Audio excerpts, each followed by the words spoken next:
সুইজারল্যান্ডের বাসেলে গতকাল শুরুতে ধাক্কা খায় ইংল্যান্ড। ম্যাচের ২৫ মিনিটে মারিওনা কালদেন্তের গোলে এগিয়ে যায় স্পেন। ওনাবেটলের ক্রসে হেডে দারুণ এক গোল করেন কালদেন্তে। এ সময় বল দখল ও আক্রমণেও এগিয়ে ছিল স্প্যানিশ মেয়েরা। ফলে পিছিয়েই থেকেই বিরতিতে যেতে হয় ইংল্যান্ডকে। বিরতির পর ৫৭ মিনিটে ইংল্যান্ডকে ম্যাচে ফেরান অ্যালেসিয়া রুসো। হেডে গোল খাওয়ার জবাবটা ইংল্যান্ড হেডে গোল করেই দেয়। বক্সের বাইরে থেকে ক্লোই কেলির করা ক্রসে হেডে লক্ষ্যভেদ করেন রুসো। এরপর নির্ধারিত সময় এবং অতিরিক্ত সময়ে দুই দল চেষ্টা করেও আর কোনো গোলের দেখা না পেলে ম্যাচ গড়ায় টাইব্রেকারের প্রথম ৪ শটের ৩টিতেই গোল করতে ব্যর্থ হয় স্প্যানিশ মেয়েরা, যেখানে ইউরোর সেরা খেলোয়াড় এবং ব্যালন ডি অর জয়ী তারকা আইতানা বনমেতিও আছেন।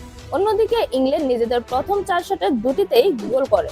ইংল্যান্ডের হয়ে পঞ্চম ও শেষ শটটি নেন কেলি। শিরোপা নির্ধারণী এই শটেই কোনো ভুল করেননি ২৭ বছর বয়সী এই ফরোয়ার্ড। দারুণ শটে কেলি বল জালে জড়াতেই উল্লাসে মাতে ইংলিশ মেয়েরা।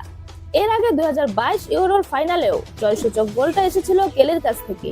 শিরোপা জয়ের পর উচ্ছ্বসিত কেলি নিজের নেওয়া শেষ শট সম্পর্কে বলেছেন, আমি শান্ত ছিলাম, সংযত ছিলাম, আমি জানতাম বলটা জালে জড়াবে। ইংল্যান্ডের শিরোপা জয়ের অন্যতম নায়ক দলটির কোচ সারিনা ভাইগমান।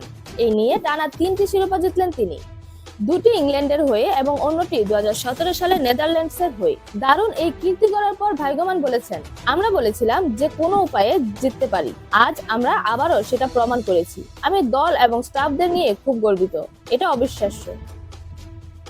এরকম আরো নতুন নতুন খেলার আপডেট পেতে অবশ্যই চ্যানেলটি সাবস্ক্রাইব করে রাখুন। ধন্যবাদ। Flavours news.